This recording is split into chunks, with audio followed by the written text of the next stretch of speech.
Have you ever woken up in the middle of the night with your heart pounding, unsure if what you just lived was only a dream or a memory that refuses to die? Imagine opening your eyes and feeling your chest burn, your breath uneven, sweat dripping down your face, and in the air, your own voice still echoing the name of someone who shouldn't exist anymore.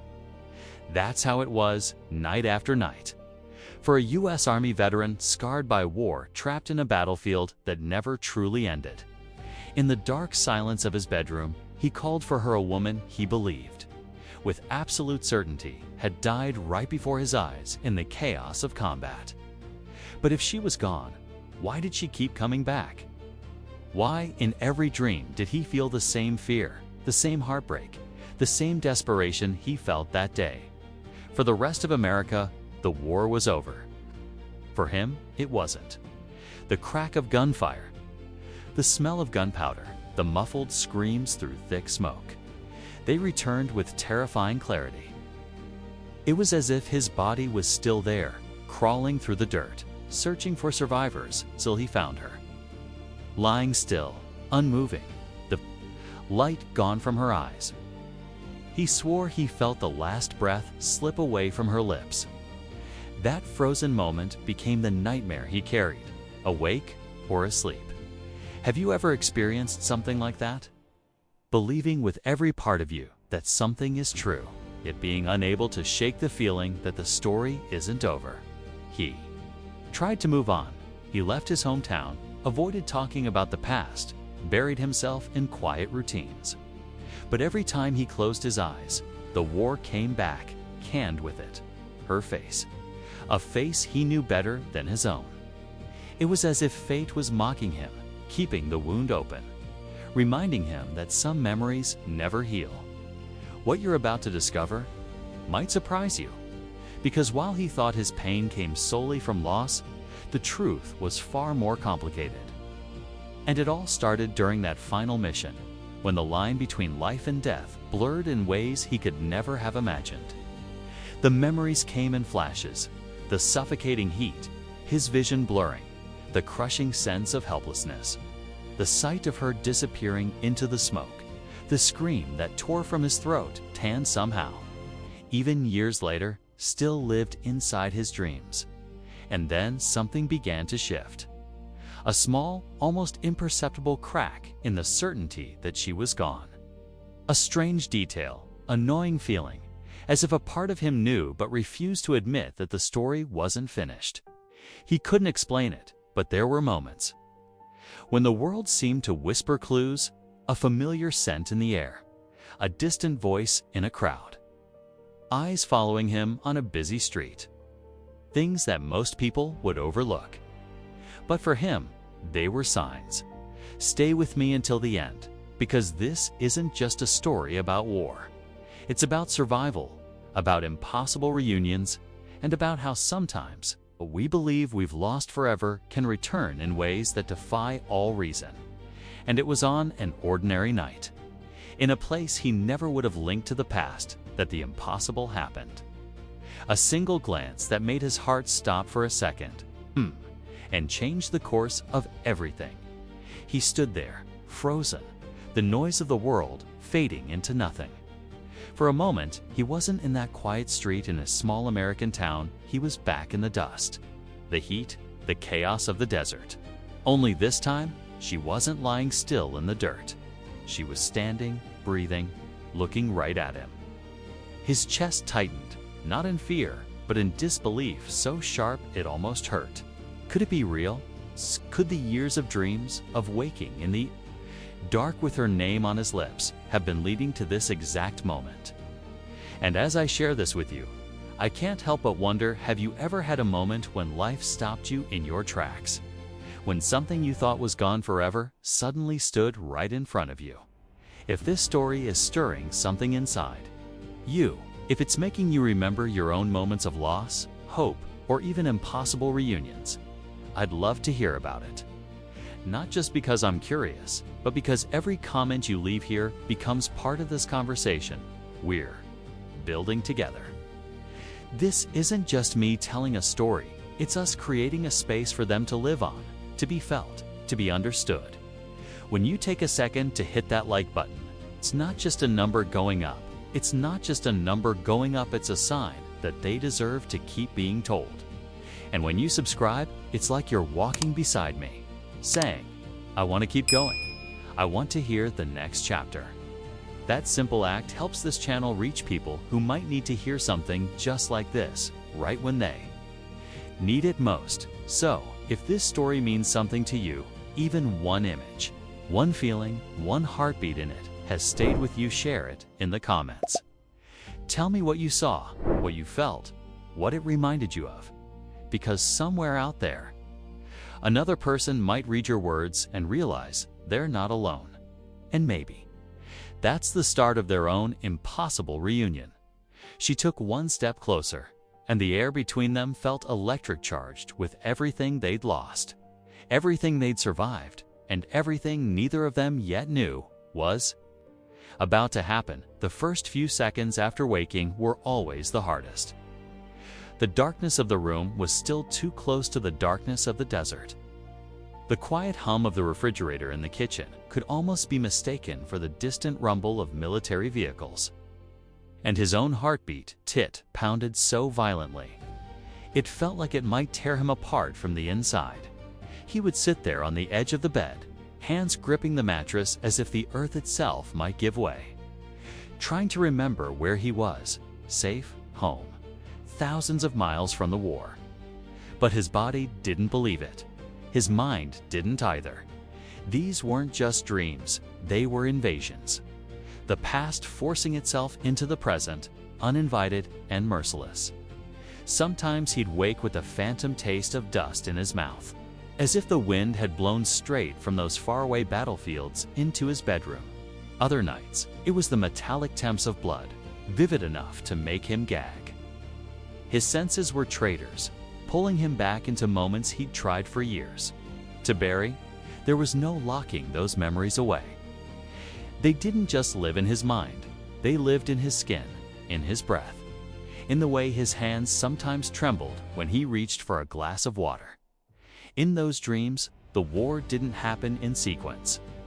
Time didn't play fair. 1 second, he was scanning the rooftops with his rifle. The next, he was kneeling in the dirt beside her, feeling the weight of her head in his lap. And then, just as suddenly, he was back in the hum of the barracks, hearing the muffled laughter of soldiers, trying to forget for a few hours where they were. The scenes stitched themselves together in ways that made no sense but felt brutally real. And each time he woke, there was one truth he couldn't escape. The war might be over for the rest of the country, but inside him, the battle was still raging. Sleep was supposed to be a refuge, but for him, it was just another front line. The moment his eyes closed, the ambush began. There was no control over it, no negotiation.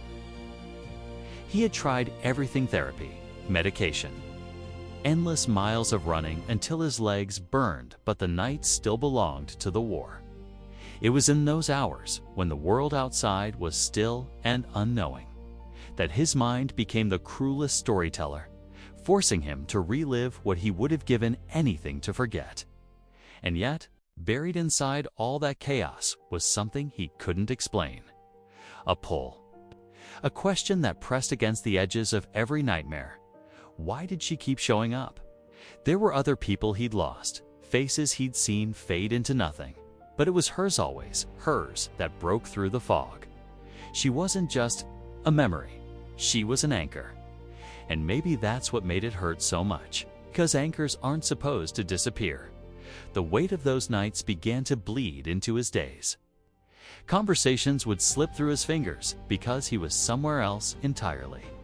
Trapped in the echo of a gunshot, the hiss of sand under a helicopter's blades, he'd stop mid-sentence, eyes narrowing as if listening for something no one else could hear. Friends learned to give him space.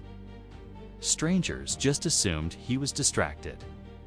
But the truth was, he was balancing on a line so thin, one wrong step would pull him back into a place he'd fought like hell to escape. It changes you living with that kind of constant tension. It sharpens your awareness in ways you never wanted. Every car backfiring, every door slamming, every sudden shadow becomes a potential threat. And the mind, already trained to react, never rests.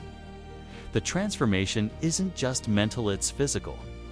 Shoulders tight, breath shallow, eyes scanning before you even realize you're doing it. It's like being in a permanent state of almost safe, almost calm, almost free. And the most dangerous part, after a while, you start to believe this is just who you are now. That the version of you before the war was another life entirely, belonging to someone else. You tell yourself that peace is a luxury, and that maybe you were never meant to have it. But deep down, in the quietest corner of your mind, there's a voice you can't silence. A voice that says this isn't the end of your story. That there's something, maybe someone still waiting beyond all the noise. Now I want to go even deeper into this. Because when you start pulling at the threads of why certain memories refuse to let go, you begin to uncover truths you never expected. Not just about the past, but about the way it shapes every choice, every decision, every version of yourself that walks into the world today. And sometimes those truths aren't gentle. They're sharp. They demand that you look straight at the things you've been running from. They force you into the uncomfortable space where survival meets meaning. Because here's what most people never see. The fight doesn't end when the gunfire stops. The real war happens in the quiet moments, in the stillness, when there's nothing left to distract you from the weight you've been carrying. That's when the mind starts playing back the reels you thought you'd burned. And in those reels, there are always details you missed the first time. Expressions on faces, words half whispered, movements that didn't seem important then, but feel like clues now. And once you notice them, you can't go back to unseeing them. That's what was happening to him. Every nightmare, every jolt awake. At 3:17 a.m., every ragged breath was bringing him closer to something he couldn't yet name. And as much as he wanted to push it away, some part of him knew this was leading somewhere. Somewhere he wasn't ready for, but couldn't avoid comment below. It makes sense to me. She wasn't just another face from the battlefield, blurred and fading like so many others he'd lost. No, she was different. She had a weight in his life that went far beyond the uniform, beyond the mission, beyond the chaos of war. Before that day, the day, everything changed. There were months of shared glances across briefing rooms, late-night conversations under a desert sky, moments where they talked about anything but the war, because sometimes pretending it didn't exist was the only way to breathe. She was the kind of person who made the silence feel safe. And in a place where safety was a luxury, that meant everything. He could still remember the first time they spoke. Not in passing, not in a quick exchange of orders, but really spoke. It was in the makeshift mess tent, over lukewarm coffee and the sound of wind tearing at the canvas. She had laughed at something he said Dan unplanned. Genuine laugh that felt out of place in the middle of a war zone. He didn't know it then, but that laugh would echo in him long after everything else had been swallowed by gunfire. Strange how even in the most hostile environments, human connection could take root. How it could grow, quietly, beneath the noise of survival. And then there was that day. The day that replayed in his mind like a cruel film loop, the details sharpening every time the dream returned. The sun was brutal, the air thick with dust and tension. They'd been separated from the main unit, caught in a position they never should have been in. The sound of gunfire came first, sharp and relentless. And then everything dissolved into motion shouts, the thud of boots on dirt, the jolt of adrenaline slamming into his veins.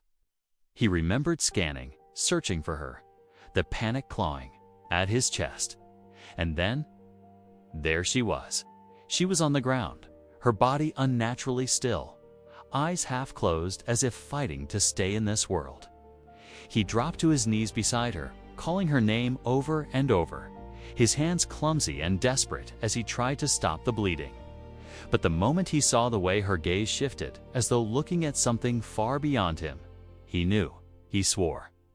He felt the exact second she slipped away.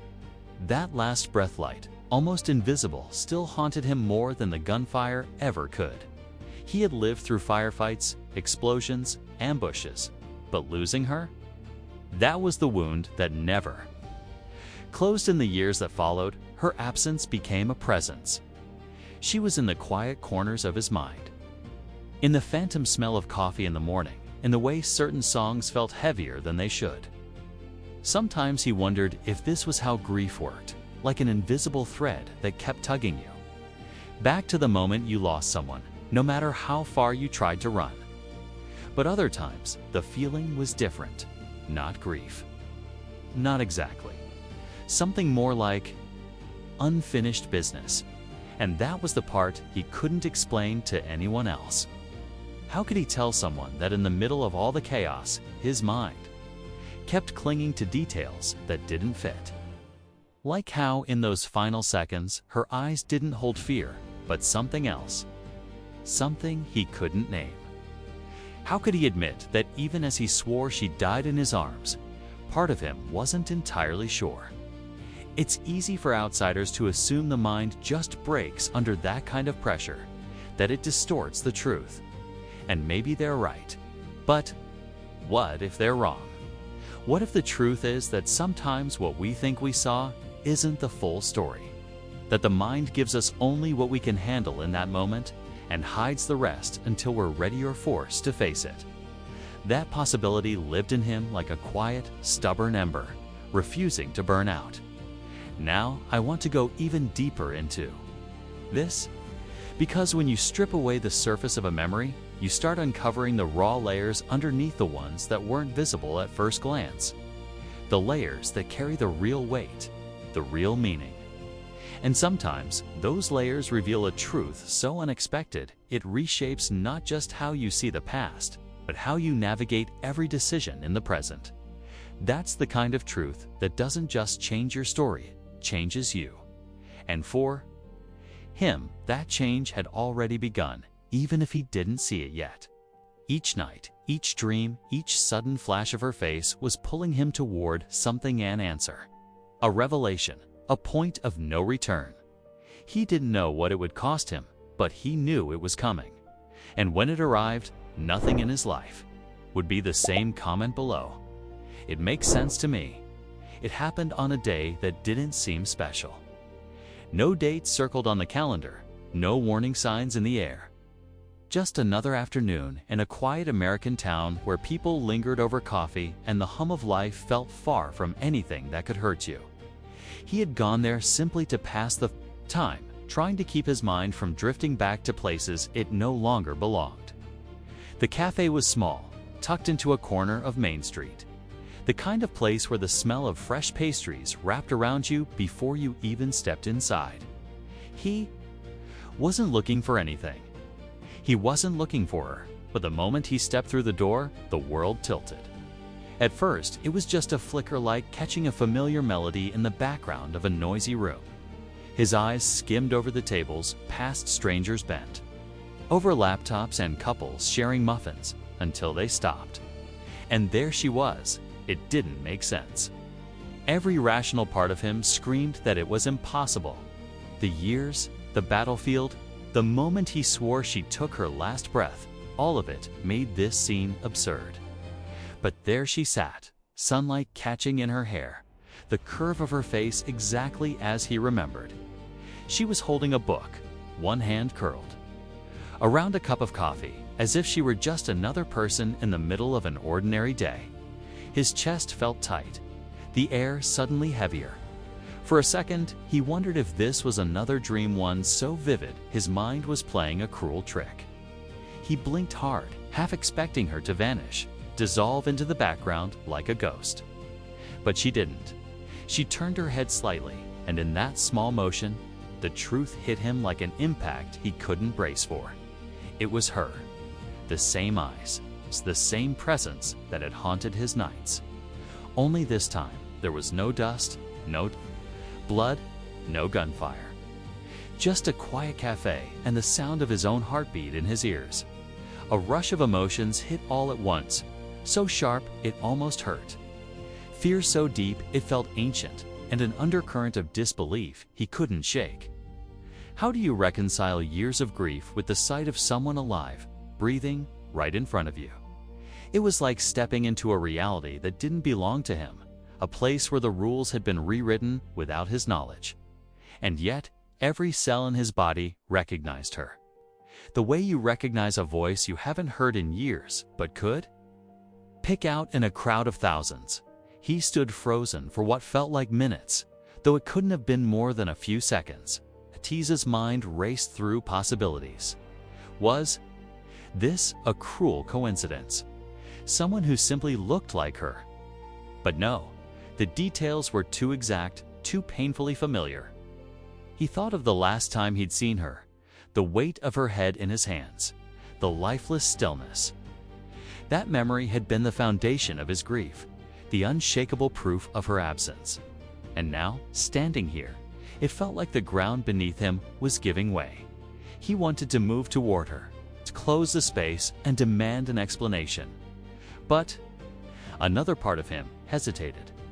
What if approaching her shattered the fragile balance of whatever this was?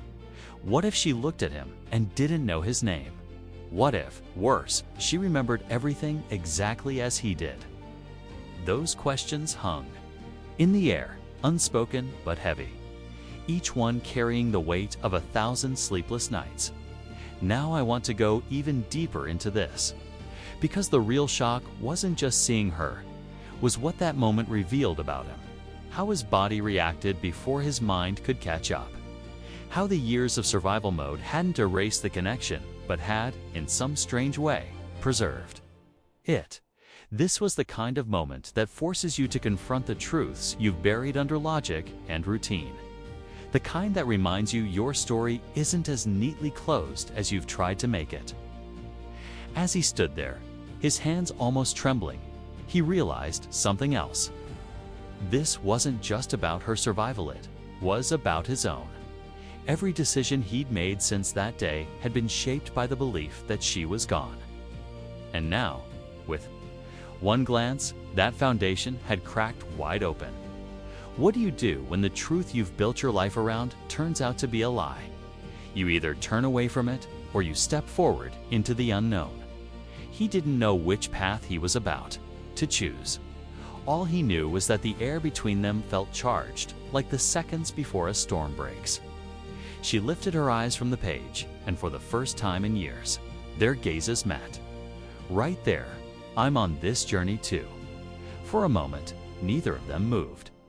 The clinking of cups, the low murmur of conversation, the hiss of the espresso machine, it all faded, as if the entire cafe had been wrapped in a thick layer of silence. Her eyes were steady on his, not wide with shock like he'd expected, but calm, almost knowing. It was the kind of look that didn't come from surprise, came from recognition. And in that split second, he realized something that made his pulse jump. She had seen him before he'd seen her. When he finally crossed the room, the distance between them felt like walking through years. He half expected her to vanish into smoke, to become another cruel illusion crafted by a restless mind. But she didn't. She waited. And when he stopped at her table, she said his name not as a question, not like she was trying to remember, but as a statement, certain. The sound of it sent him reeling back in time. The desert sun, the metallic scent of blood. Her voice weaker that day, but still clear enough to cut through chaos. And then, as if she could feel the flood of questions building in him, she motioned for him to sit. There was no small talk, no empty gestures to fill the space, just a pause heavy enough to press the air from his lungs. And then her voice, low but steady, "You weren't wrong about what you saw, but you didn't see all of it." The words hit him like the first crack of thunder before a storm. He leaned in, and she began to tell him. Not everything at once. Her story came in fragments. each one like a shard of glass that fit into a picture he didn't know was missing. She told him about the gunfire that day, how the pain hit her so fast it felt like the air had been ripped from her chest. She remembered him there, his hands trying to hold her together. The way his voice anchored her to the world for a few precious seconds. And then darkness. He thought that was the end. But for her, it wasn't. In the middle of that darkness, she felt movement. Rough hands lifting her. A voice American, but not his, telling her to stay with them. The details after that were blurred. She spoke of the chaos behind enemy lines, of being moved through a network she didn't fully understand, of medical tents hidden far from where anyone would think to look. Somewhere along the way, the decision had been made by whom she didn't know not to send her back to their unit. And that was where the truth began to twist into something stranger. She'd been told, while still too weak to fight the decision, that the reports had been filed. Her name had been added to the list of those lost in action. Officially, she was gone. Unofficially, she was being moved again of the war zone entirely. She never learned exactly why. Protection, strategy, a classified operation that used her as a pawn. All she knew was that every request to contact her unit had been denied. He listened in silence, the weight of each revelation settling over him. The mental image he had carried for years, the stillness of her body. The final breath was suddenly in conflict with this version. It's a version where she had been alive, fighting her way back while he mourned her in a world away. The thought made something inside him ache in a way he couldn't name. She told him about waking up in a different country, surrounded by strangers who called her by a different name. About the endless recovery, not just of her body, but of her identity, piecing together who she was while being told she could never go back. The war ended for her in a hospital bed, with no ceremony, no reunion. No closure, just orders to disappear into a life she didn't choose. And so she did, because she had no other choice. Now I want to go even deeper into this. Baku's stories, like hers, reveal something most people never see: the way truth can be fractured, hidden in the spaces between what we're told and what really happened. The decisions made in rooms we never enter. The way a single signature on a document can alter the course of someone's entire existence. And the hardest part? How, as Lee, those decisions can erase connections, rewrite endings, and turn living people into ghosts. As she spoke, he realized that the years they had spent apart weren't just stolen, they had been carefully taken, piece by piece, until all that remained was a memory designed to hurt. And in that moment, the grief he'd carried began to shift into something else. Not relief, not yet, something closer to resolve. Because now he understood, the war hadn't ended for either of them. It had simply changed shape. Comment there. That makes sense to me. He didn't know how to hold all of it at once. The sight of her sitting there, alive, breathing, close enough to touch, was something he had dreamed about on the worst nights, those moments between waking and sleeping, when hope and memory blurred together. But now that it was real, it didn't feel like the relief he thought it would. It felt heavier, messier, like a wound reopening, but this time without the numbness that had once dulled the pain. Part of him wanted to smile, to grab her hands and never let go, to tell her how many nights he had spoken her name into the darkness as if she might somehow hear him. But another part of him, the part that had lived with her death as a fact carved into stone, couldn't move past the weight of those years. He had mourned her, built his life around her absence, made decisions in the shadow of a loss that, it turned out, wasn't even real. And that realization carried its own kind of grief. There was guilt, sharp and sudden, pressing into his ribs like a blade. Not guilt for surviving, he had made peace, or something close to it, with that long ago, but guilt for letting go of her in the first place, for believing what he saw without questioning, without fighting harder to find the truth. He knew It wasn't fair to blame himself for something no one could have predicted, but fairness had never been a rule in war. The mind didn't weigh evidence, it weighed emotion, and right now, the scales were tipping hard against him. And beneath the guilt, there was fear.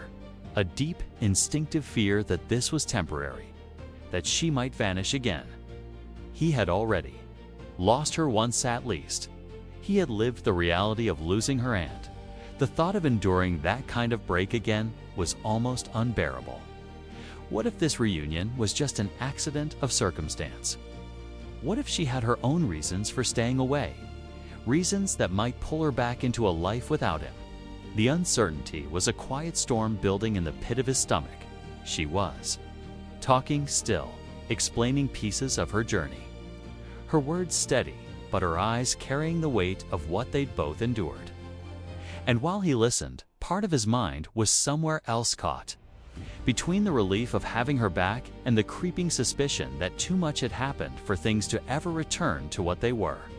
Because the truth was, the people they had been in that desert didn't exist anymore.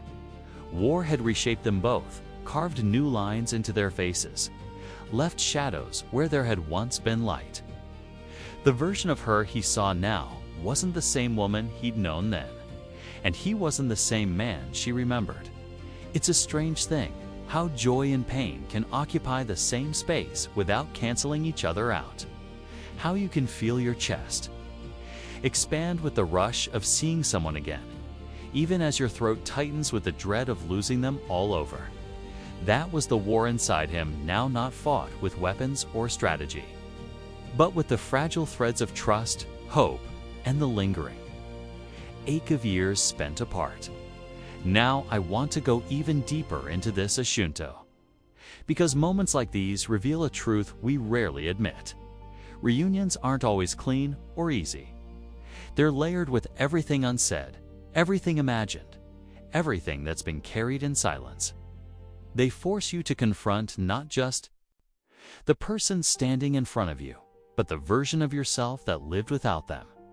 And sometimes that's the harder battle to fight. He looked at her, really looked, as if memorizing her all over again. The shape of her hands, the way her shoulders moved when she breathed, the faint crease between her brows when she was deep in thought. Every detail felt both achingly familiar and impossibly new. And in that quiet moment, he understood that whatever happened next, the simple fact of her being alive had already changed the architecture of his world. It had knocked down walls he thought were permanent and exposed rooms he didn't know existed. The question now was whether those walls could be rebuilt into something stronger, or whether they would crumble under the weight of the past. Comment below. I'm on this history too.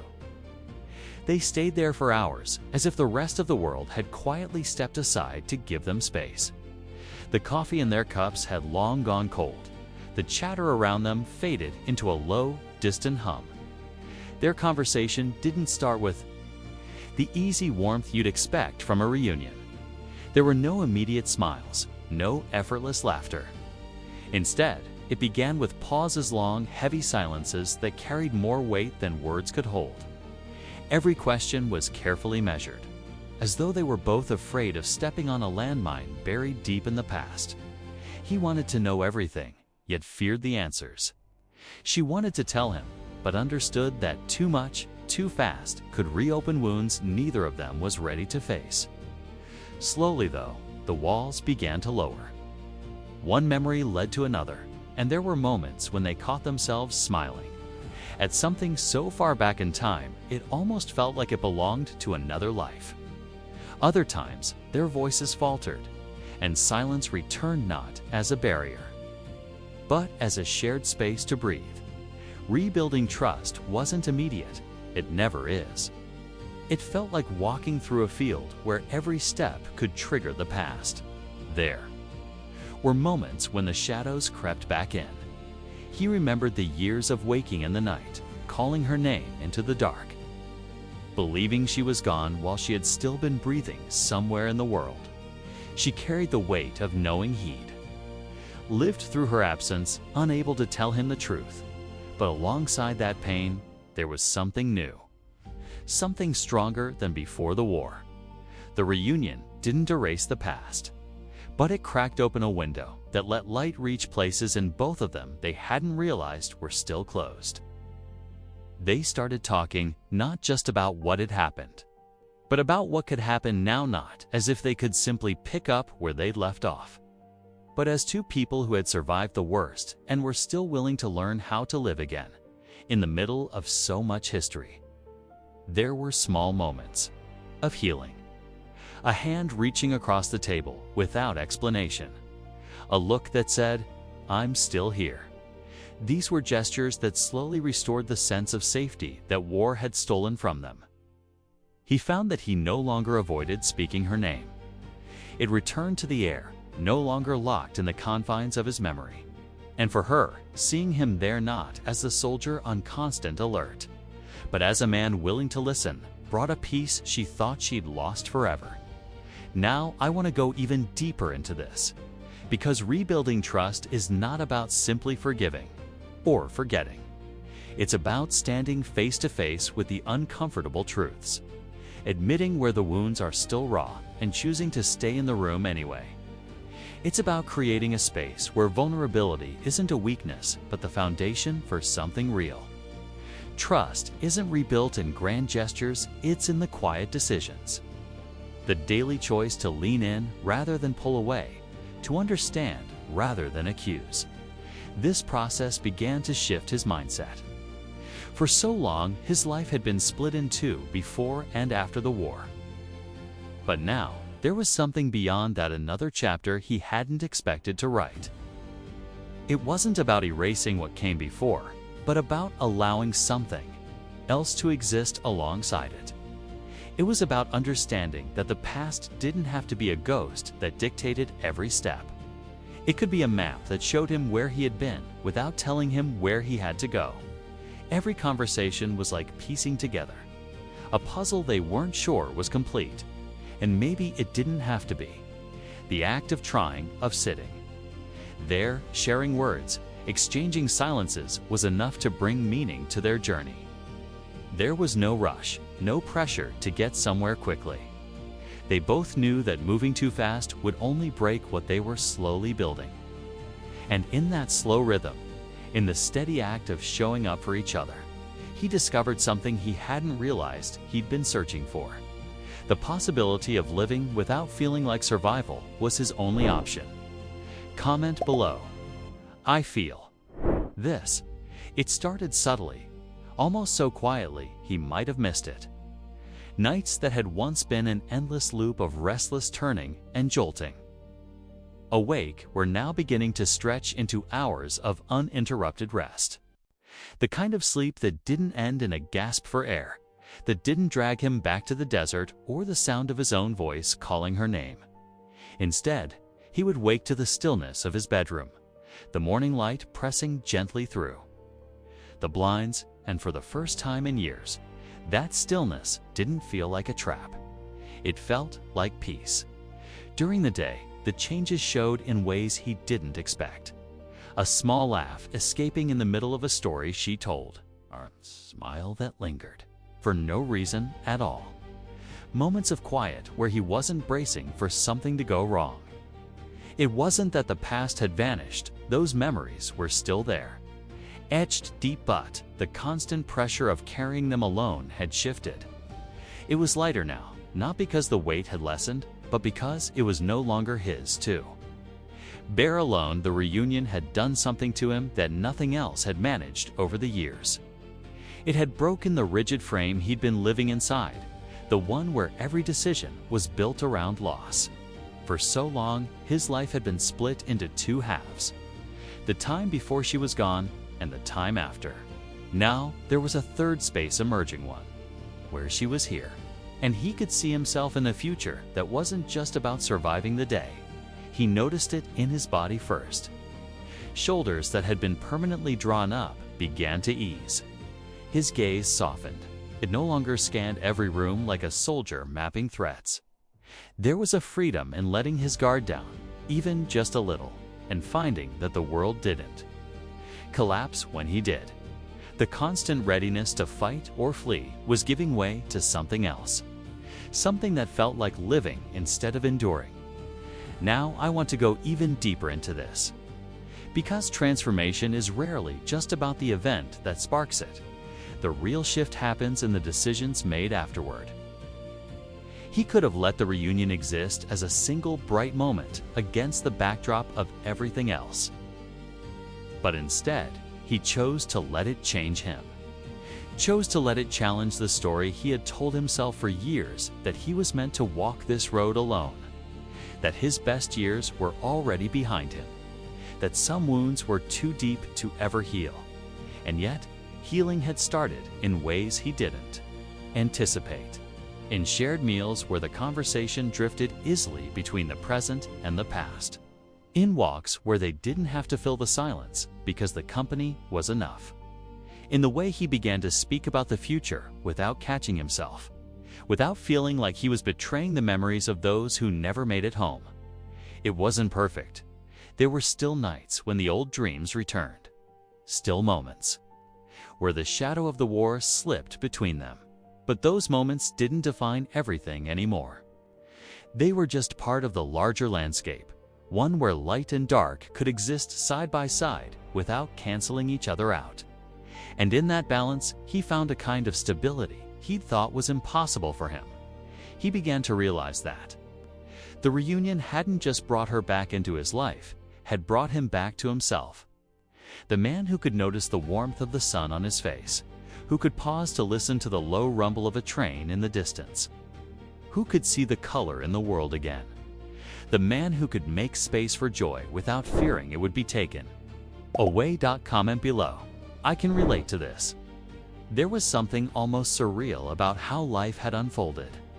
For years, he had carried the weight of her absence like an anchor chained to his chest, convinced that it was permanent, immovable.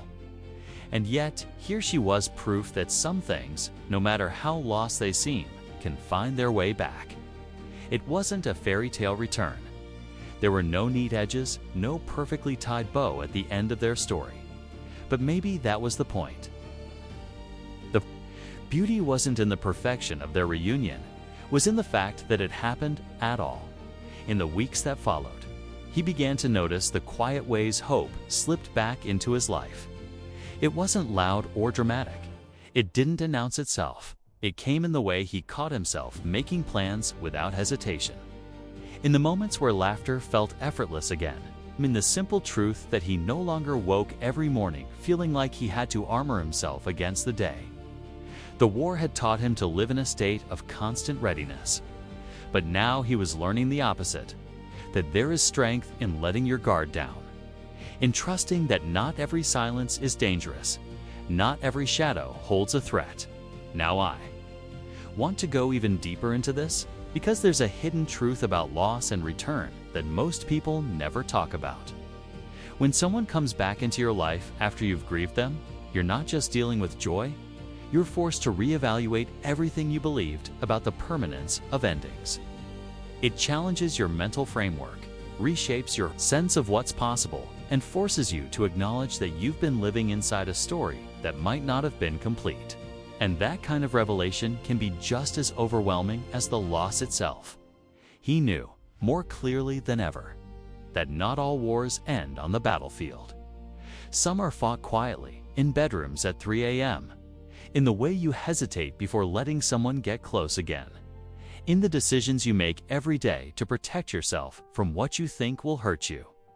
But being with her, now talking, laughing, even sitting in silence, was proof that these battles could be won. Not quickly, not without scars, but won nonetheless. The truth was, the years apart had changed them both. They were not the same people who had once shared stolen conversations under a burning desert sky. But maybe that was their greatest advantage. They weren't trying to rebuild what once was. They were building something entirely new, informed by everything they'd survived. It was stronger precisely because it had been tested. And somewhere in the middle of that, he stopped seeing his past as a line dividing his life into before and after. It became something else, entirely a single, continuous thread. running through every version of himself, weaving together pain, survival, and moments of grace he never expected to find. That thread no longer felt like a burden. It felt like a map, showing him not just where he had been, but where he could go. He realized that sometimes the most extraordinary part of survival isn't that you make it through, it's that life, against all odds, still has the power to surprise you. That it can hand you back a person you thought you'd lost forever. Not because the world is fair, but because it's unpredictable in ways that are occasionally merciful. And maybe that was enough. If you've stayed with me all the way to this point, you already know this wasn't just a story about two people finding each other again. It was about what it means to carry something heavy for years, and then finally feel it lighten. And if this conversation resonated with you, if you felt even a small part of yourself in it, I'd love for you to leave a comment that simply says, "I'm with you until the end." It's a small way to let me know you were here, and that these words found their place. If you want to keep walking through stories like this, stories that go beneath the surface and speak to the parts of us we don't always talk about, hit that subscribe button so you don't miss what's coming next. And if this time we've shared meant something to you, a simple like on this video helps more than you might think. It's not just a number, it's a way of saying, this matters. There's another video right here that connects perfectly with what we've been talking about. Click on it and keep going with me over there.